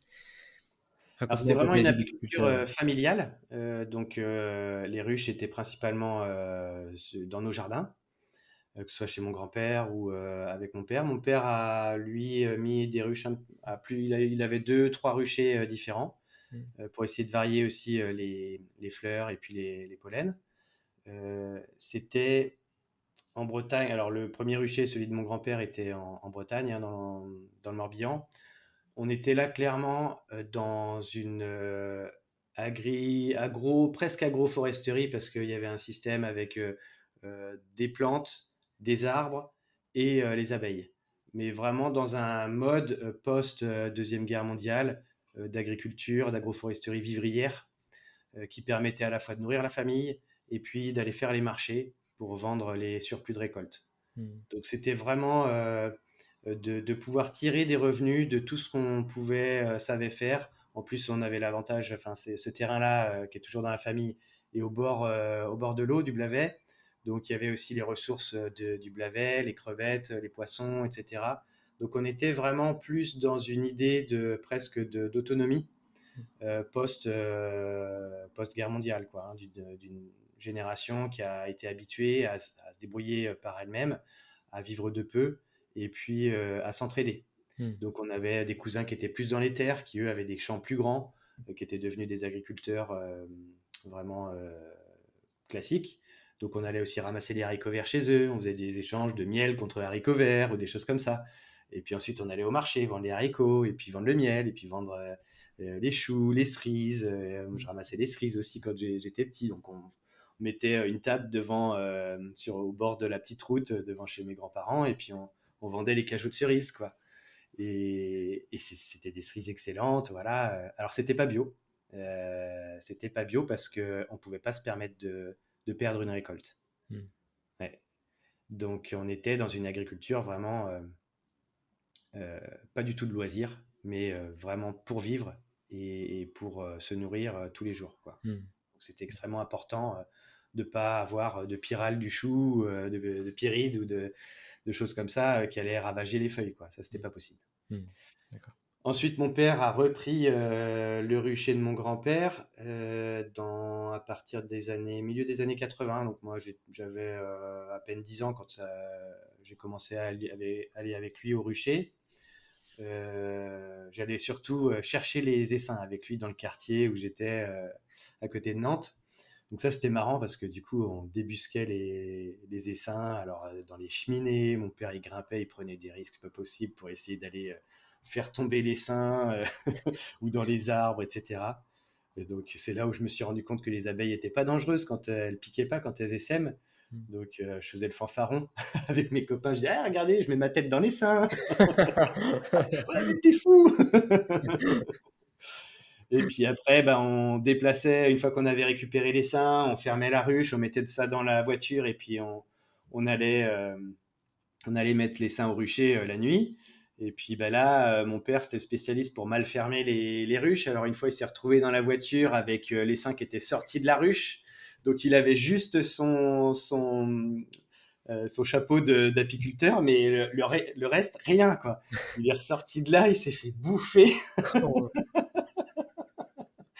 Voilà, ou alors déplacer des ruches de nuit, tout seul, la ruche pleine avec un gros essaim dedans, et là il tombe dans le fossé avec la ruche sur lui. Enfin, voilà, ça c'est mon père. Donc ça, j'avais pas tellement envie de pratiquer l'apiculture de cette manière-là. J'avais pas spécialement envie de me retrouver complètement boursouflé comme un lendemain de match de boxe. Donc moi, j'ai fait quelque chose de plus cool. J'ai démarré assez tard, hein. Pendant longtemps, j'étais occupé sur plein d'autres choses. Et puis à un moment donné, comme j'avais le jardin, des envies de permaculture, etc., bah, je me suis dit qu'il fallait voilà, avoir le système complet avec au moins une ruche pour avoir le miel familial. Mm. Et puis j'ai commencé avec cette première ruche que mon père m'a donnée dans les années peut-être vers 2006, quelque chose comme ça. Et puis pendant une dizaine, un peu plus d'une dizaine d'années, grosso modo, j'ai pratiqué gentiment. Donc au début, j'allais faire le miel chez mes parents. J'amenais mes hausses et puis on extrayait tout ensemble. Mm. Puis après, j'ai eu mon petit matériel chez moi. Donc on faisait ça en famille avec les enfants. C'était toujours un moment génial, quoi. Mm. De désoperculer, extraire le miel et puis ensuite le mettre en pot.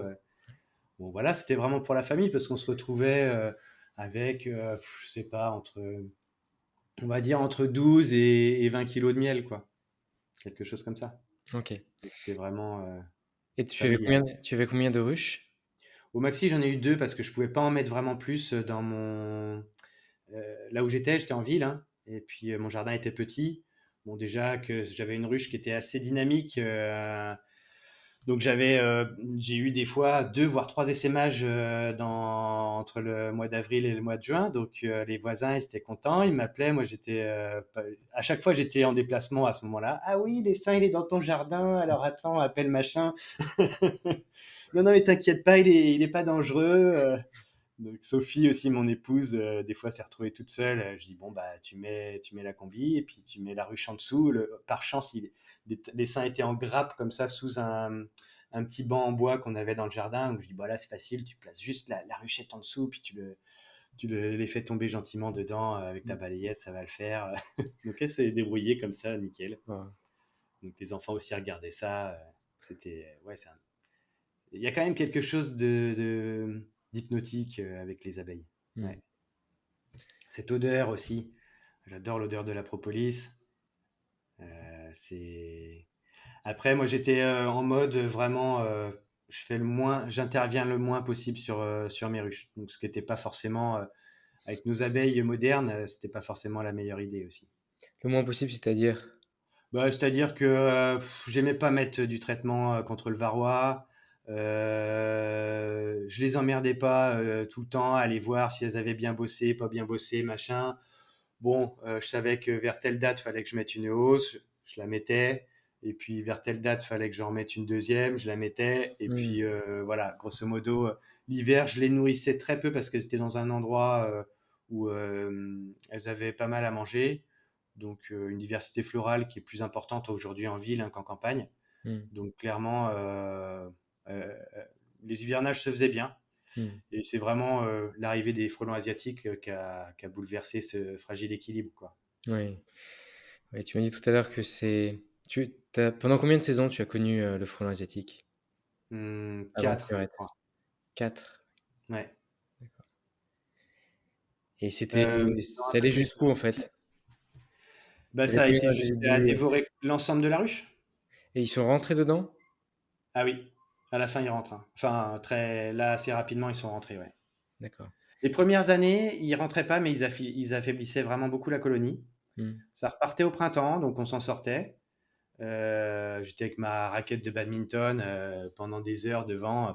Voilà, c'est juste déprimant, quoi. Hmm. Je me suis jamais fait piquer par les frelons, déjà, c'est pas mal. Hmm. Euh, et puis, quand on a déménagé après, plus en forêt, euh, là, du coup, les essaims sont impossibles à trouver, les essaims de frelons. Ouais. Les arbres sont hauts, ils sont denses, enfin voilà, c'est une forêt, donc on ne les trouve pas. Et il Ouais. y en avait vraiment beaucoup. Et Hmm. du coup, là, en 15 jours, 3 semaines, même pas, ils mangent toute la ruche, quoi. Et ils rentrent très très vite dedans. Et on avait beau baisser au maximum l'entrée, etc. Plein de stratégies comme ça, mon père me guidait là-dessus. On n'a pas trouvé. Au bout d'un moment, en fait, ce qu'on a vu, c'est que même avec la grille d'entrée, donc qui est calibrée normalement pour les abeilles, on la diminuait, cette grille. Ouais. On la diminuait encore plus, donc les abeilles passaient. Et ben les frelons, eux, ce qu'ils faisaient, c'est qu'ils se mettaient à trois. Il y en avait un devant et les deux autres poussaient. Et poussaient le premier frelon pour qu'il passe à travers la grille. Ouais. Waouh. Et ça, on l'a vu, quoi. Et là, quand on a vu ça, on a dit, bah, ok, il n'y a pas de stratégie, là. C'est Ouais. mort. On peut pas lutter, là. Ouais. Et donc, une fois qu'ils sont dedans, le premier, de toute façon, un des premiers frelons qui rentre, il va manger la reine. C'est la plus grosse, la plus dodue. Ok. Ah ouais, je me demande un peu. Eh oui, C'est sa stratégie. c'est ça. Bah, il a faim, donc il se dit, bah, la plus grosse, c'est la meilleure. D'accord. Voilà. Donc, très vite, il tombe sur la reine, Hmm. il mange la reine, et puis bah, après, c'est plié. Ouais. Parce qu'on arrive à la saison où il n'y a pas d'élevage de rennes, donc c'est cuit, Hmm. Et donc là, ça t'a dégoûté de l'apiculture. carrément. Ouais. Ouais. Ah, ça m'a trop fait mal au cœur, et puis bon, après, il y a aussi du temps, facteur temps que j'avais pas envie de dédier à ça. Je me voyais pas élever des rennes. Donc ouais, j'ai dit stop, Hmm. j'arrête. Ok. Ok. Et puis les rendements baissaient aussi, hein, clairement. C'est sûr.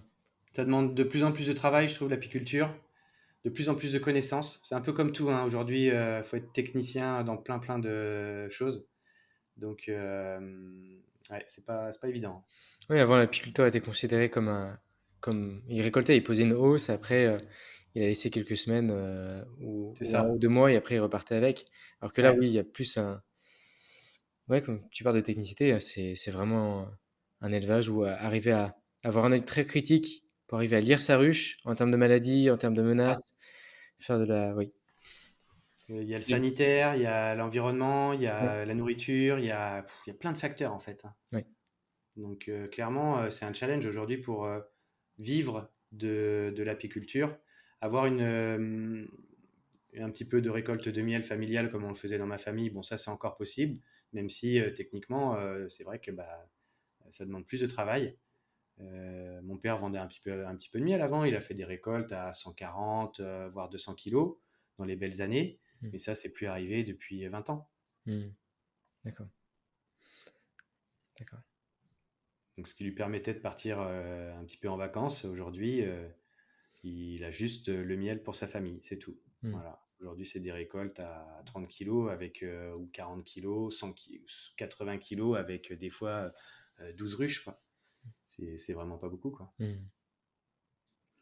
Là où on se disait, avec une ruche, on peut faire 20, allez, 20-25 kilos de miel. Aujourd'hui, je ne sais pas combien sont les apiculteurs familiaux, mais je pense pas qu'ils doivent être à plus de 10-12, hein. Ouais. Peut-être que je me trompe, hein, mais bon, c'est mon ressenti en tout cas. Moi, je sais qu'à la fin, j'étais pas à plus de 12 kilos, je pense, par ruche. D'accord. Une année, c'était en 2020. J'avais une ruche en production et elle a fait 30 kilos. Waouh. Mais pour ça, ça s'est jamais reproduit. Mais oui, je fais une démarche aussi très active avec mes ruches où j'essaie de pas trop les déranger. C'est comme si, pour moi, le printemps, enfin la haute saison, si tu déranges trop, c'est comme si tu courais un sprint et à chaque fois, tous les 10 mètres, tu interrompais la personne. Ça va? T'es en forme? Ok, Hmm. attends, fais un petit check-up. Vas-y, maintenant continue. C'est crevant en fait. Pour elles, c'est affreux parce qu'elles mettent un temps assez important pour se remettre d'une visite. Ça peut être plusieurs heures ou plusieurs jours parce qu'on casse des ponts de cire, Ouais. toute leur organisation. Enfin, Faut qu'elle recolmate. oui, exactement, oui. Donc pour moi, je me dis, bon, je Ah, préfère les occupe à autre chose. regarder la ruche plutôt qu'à chaque fois l'interrompre pendant son sprint. Ouais, ouais, c'est vrai. Et si tu as des personnes qui viennent te voir et qui veulent commencer l'apiculture, qu'est-ce que tu leur conseillerais au début en termes d'approche, tu disais que tu parlais de technicité, donc là, il y a le fait avant tout, je pense, de se former, enfin de se cultiver sur l'apiculture, voir comment ça fonctionne, pas simplement l'abeille, mais tout ce qui l'environne. Ouais. Est-ce que Moi, je leur conseillerais de se rapprocher d'une association d'apiculteurs. ouais, les Euh, ruchers écoles, par exemple. voilà, c'est toujours hein, le problème dans une passion comme ça qui est un peu technique. Il faut éviter l'isolement. Hmm. Donc, lire, se documenter, regarder des blogs comme le tien, et puis se mettre dans un groupe de passionnés, parce que du coup, à leur contact, c'est là où on apprend le plus, et puis observer. Parce que, comme tu disais tout à l'heure, hein, c'est vraiment beaucoup, beaucoup d'observations Hmm. pour comprendre comment ça fonctionne cette colonie, quoi. C'est assez captivant. Hmm. Donc c'est beaucoup d'observations. Donc effectivement, tu dis pas courir de marathon, bah, c'est vrai. C'est beaucoup de temps assis à côté des ruches, à regarder l'activité, ce qu'elles ramènent. Est-ce que c'est plus du pollen? Est-ce que c'est du nectar? Est-ce qu'il y a beaucoup de mouvements? Est-ce qu'il y a des bourdons? Est-ce que, tu vois? Hmm. Et juste avec cette observation, ça permet d'apprendre énormément de choses juste en regardant de l'extérieur, Hmm. sans forcément ouvrir le corps de ruche. Hmm. Et puis voilà, c'est formidable de voir, d'essayer de voir ces abeilles dans les fleurs autour. Ah tiens, celle-ci. Ah bah non, il n'y a pas chez moi celle-là, c'est pas. Tiens, c'est une italienne, elle a ses papiers. Ah, ça, c'est une petite abeille noire. Celle-ci, elle vient de chez moi. Donc c'est intéressant aussi de voir toutes ces différentes variétés, espèces d'abeilles qu'on n'imagine pas en fait, parce que quand on démarre, on se dit bah une abeille c'est une abeille, hein. Ouais. Bien. Merci pour le partage de ton expérience sur l'apiculture. Et je tenais à parler ma dernière question, c'est par rapport à l'association que tu as créée. Et justement, je vois que tu arbores le t-shirt I Ah, il y have a a votre tree. fruit.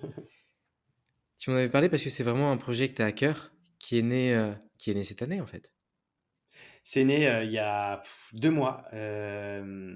J'ai discuté, bah, je te disais, faut vaincre l'isolement.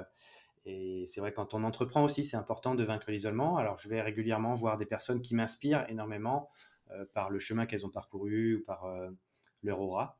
Et du coup, en discutant avec une d'entre elles récemment, elle m'a fait comprendre qu'en fait, mon but derrière sur l'éco, c'était pas, je suis pas un marchand d'huile, hein, que ce soit de l'huile de tongs ou d'autres choses, et que mon but, c'est vraiment d'avoir un impact sur la plantation d'arbres. Je veux voir des arbres partout et pas des plantations industrielles, hein, mais des vraies forêts avec des vrais champignons, des vrais animaux, des vrais oiseaux dedans et pas des arbres alignés. Et donc, un de mes premiers rêves, c'est de pouvoir implanter des tongs, des arbres de tongs qui produisent donc cette fameuse huile quelque part en Europe. Donc là, je suis en train de chercher. Alors, il y a de la biologie, il y a du climat, Hmm. il y a de la science, il y a pas mal de choses derrière. Donc ça, c'est extrêmement passionnant. Moi, j'adore apprendre plein de choses. Et puis, au-delà de ça, c'est un engagement que j'ai fait du coup auprès de cette personne. Et je lui ai dit, I have a tree. Et je veux planter 1 million d'arbres dans les 5 ans en France, mais partout dans le monde. Engager à la fois n'importe qui, vous, monsieur et madame tout le monde, hein, partir faire une balade avec quelques glands, quelques châtaignes dans les poches, ça coûte rien. On fait un trou, on en met trois dedans, on voit ce que ça passe. L'année d'après, on revient, voir comment ça a poussé. C'est juste magique. En plus, on fait cette interview à un bon moment propice pour ça. C'est l'hiver, c'est le moment de planter des trous et de mettre des graines Hmm. pour l'avenir. Et ça coûte rien. C'est un geste vraiment simple qui permet de se reconnecter aussi au vivant, d'avoir une activité qui a du sens, porteuse de sens aussi pour nos enfants.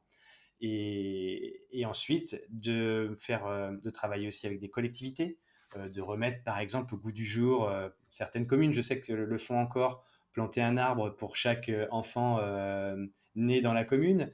Ça peut être donc de créer une forêt communale comme ça, avec pourquoi pas les noms des enfants sur les arbres, pour qu'ils puissent aussi s'identifier à cette plante qui pousse et qui va stocker du carbone, donner de l'ombre, donner à manger, parce qu'il n'y a pas que il y a pas que des chênes ou des hêtres qu'on peut planter. On peut planter tout un tas d'arbres qui fournissent, outre des services climatiques et environnementaux, qui fournissent aussi de la nourriture. Et ça, c'est vraiment important, parce qu'en plus, souvent, ce sont des fruits qui ont une meilleure qualité nutritionnelle et énergétique que ce qu'on peut trouver dans des productions plus industrielles. Donc, le sauvage a vraiment son importance. Et, et donc, inspirer ces communautés, les aider techniquement aussi à savoir quelle essence choisir, comment les implanter, etc. Ça, c'est vraiment une de mes passions. Et avec des entreprises également, donc c'est le troisième axe, c'est au lieu par exemple de clôturer son espace industriel ou tertiaire avec du bête grillage, ben, on parlait des haies tout à l'heure, ça peut tout à fait être des haies nourricières, défensives, qui permettent d'éviter l'intrusion dans des locaux, mais également de fournir des fruits, que ce soit pour les oiseaux ou pour nous, tout en ayant un intérêt vraiment biologique important, ou de travailler sur l'implantation d'espèces d'arbres ombragés pour améliorer la climatique, éviter de mettre trop de climatisation dans les bâtiments, avec les feuilles qui tombent en hiver qui permettent de laisser le soleil passer. Voilà, il y a toute une réflexion à mener pour voilà, avoir plus d'arbres dans nos vies, et des arbres qui nous rendent un service incroyable, qui ne demandent qu'à pousser, qu'à se développer, et c'est ça qui est génial, quoi. Donc voilà, I Have a Tree, c'est vraiment un projet qui me tient à cœur, et que je viens juste de lancer, donc je te remercie de me laisser la parole sur ce projet.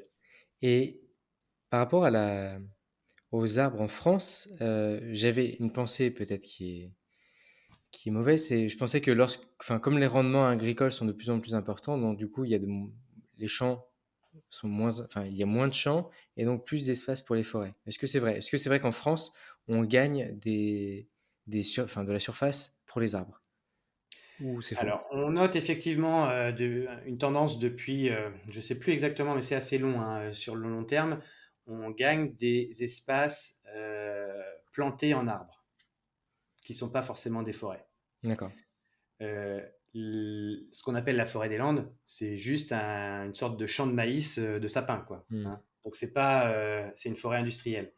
Dans une région comme le Morvan, par exemple, on va couper les vieilles forêts de feuillus pour mettre de la monoculture de Douglas. Bon, bah, c'est pas une forêt, une monoculture de Douglas. Ouais. La forêt, c'est la diversité. Euh, Aujourd'hui, on se rend compte, par exemple, que les arbres poussent plus vite, puisqu'il y a plus de carbone disponible dans l'air. Donc ça a plutôt, et les conditions climatiques. Alors, hormis les sécheresses récurrentes, les arbres ont tendance à pousser un peu plus vite dans les zones où il n'y a pas de sécheresse récurrente chaque année. Hmm. Donc, il y a un gros challenge aujourd'hui pour l'ONF, pour tous les planteurs d'arbres, pour la forêt privée, puisque la majeure partie de la forêt en France est privée. Donc, c'est ça qu'il faut. On a tendance souvent à accuser l'ONF de plein de choses. Mais l'ONF, ils ont de moins en moins de moyens, et ça, c'est l'État qui doit leur donner des moyens. Donc, on a entendu le président qui disait qu'il voulait planter 1 milliard d'arbres, je crois, quelque chose comme ça. C'est une bonne idée, mais il faut que ce soit suivi d'effets. Pour que ce soit suivi d'effets, il nous faut des techniciens forestiers, il nous faut des gens qui soient avec des moyens, des vrais moyens, des parcelles qui soient gérées justement. On nous dit qu'on fait plus de coupe à blanc, c'est-à-dire qu'on coupe tous les arbres et ensuite on replante tout en même temps. On nous dit qu'on fait plus ça depuis je ne sais plus combien de temps. C'est faux, il y a encore des coupes à blanc.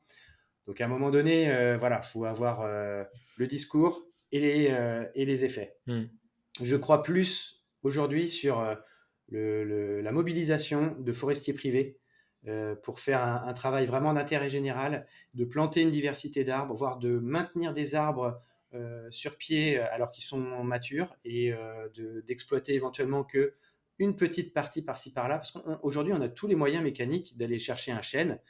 On peut faire du débardage à cheval plutôt que de faire une autoroute forestière. On n'est pas Ouais. en Amazonie, et d'ailleurs en Amazonie on peut le faire aussi de manière beaucoup plus intelligente. Mais il faut arrêter d'avoir cette vision industrielle de la gestion de la forêt Hmm. et revenir à quelque chose d'un peu plus soft. De toute façon, ça va s'imposer puisqu'on aura moins de pétrole ou qui sera beaucoup plus cher. Et des gros camions, des gros engins qui défoncent tout pour faire une route, pour aller chercher 10 arbres, ben, on se rend compte que c'est pas du tout économiquement viable, même si on vend le bois plus cher. Hmm. Donc là, aujourd'hui, ben, il faut revenir à des visions plus douces de la gestion de la forêt et surtout planter partout où c'est possible. Partout où c'est possible. Les ronds-points, les triangles entre les autoroutes et les routes, etc. Alors là, on nous dit, ah oui, mais on ne veut pas mettre de bois parce que s'il y a une tempête, ça tombe, machin. Il suffit juste de calculer la bordure qu'il faut laisser quand un arbre tombe, eh bien, il ne tombe pas sur la route. Voilà. C'est pas grave, en fait. Il y a toujours des solutions. Hmm. Mais toutes ces zones-là doivent être replantées impérativement. Quelle que soit l'évolution de la forêt en France, il faut qu'on plante partout. Et pas Ouais. qu'en France, justement, partout dans le monde. C'est vraiment un des atouts pour le cycle de l'eau, le cycle du carbone, la dépollution de la terre, etc., etc. Ouais. C'est extrêmement Ouais. important. Par rapport aux insectes également, c'est un espace très important en nidification, pas que des pollinisateurs, mais d'autres insectes, d'autres oiseaux. Euh, ouais. Les haies, planter des haies Ouais. bocagères, extrêmement important. Mais tu sais, les haies, je me renseignais un moment pourquoi en fait il y avait des haies avant. C'est bien sûr pour délimiter des parcelles, mais aussi c'était une réserve de bois pendant l'hiver pour ceux qui se chauffaient au bois. Il y avait une logique aussi derrière. Maintenant, c'est plus les agriculteurs, certains agriculteurs voient ça comme un espace à contourner avec leur machine, donc ils ont préféré s'en débarrasser et ils se servent moins de bois. Ils ont été payés pour les enlever. Et donc, Aujourd'hui, ils sont payés pour en remettre. Et au-delà, effectivement, c'était donc on avait les chênes, les frênes, têtards qui étaient coupés pour avoir du bois de chauffage. mhm, Mais par exemple, les frênes, on s'est rendu compte cet été, il y a eu une sécheresse vraiment problématique en France. Dans certaines régions, donc notamment, je crois que c'est les plateaux du Massif central, ils ont la chance d'avoir pas mal de frênes en bordure des pâturages. Les agriculteurs en panne de foin coupaient du frêne et ça donne un fourrage d'extrêmement bonne qualité pour les animaux, plus digeste. mhm, Les vaches ont moins de problèmes de digestion avec du fourrage comme ça de frêne. Et du coup, ça rend encore un autre service. On se dit, mhm, waouh, mais en fait, on peut aussi donner autre chose que du foin aux animaux. Et un frêne, ça pousse très très vite, ça crée énormément de feuillage. Et avec un frêne, je sais plus, j'avais vu une interview d'un agriculteur, enfin d'un éleveur, qui disait qu'il nourrissait X vaches pendant tant de temps juste avec un de ses frênes. Et wow, que ça lui permettait de faire la jonction parce que là, il n'avait pas de foin. ouais, Et qu'il fallait qu'il fasse venir du foin, je sais pas moi, de Normandie par camion pour nourrir ses bêtes. Donc, on a une multitude de services rendus par les arbres, ouais, des services directement liés à notre survie et des services qu'on n'imagine même pas, mhm, comme les abeilles. Hein. mhm, Comme les abeilles, voilà, le service rendu à la pollinisation, à la fructification, c'est juste énorme, quoi. mhm, absolument. Et justement, pour s'intéresser au projet, pour voir les activités ou même pour soutenir, comment est-ce qu'ils peuvent faire pour I Have a Tree? Alors, ils vont sur le site I Have a Tree et ils auront toutes les explications. Donc, Ouais, c'est ihaveatree.org. ouais, Et puis, ils ont toutes les explications selon si ce sont des particuliers. Donc, je vais continuer à publier régulièrement des portraits inspirants de gens qui ont pas attendu en fait que les gouvernements fassent quelque chose, mais qui ont une action concrète sur le terrain. Ça peut être quelqu'un qui régénère des arbres par les racines, par le système racinaire qu'on avait oublié dans le Sahel. Voilà, plein de gens. Celui en Inde qui a replanté une forêt en 30 ans sur une île pour lutter contre l'érosion de son île.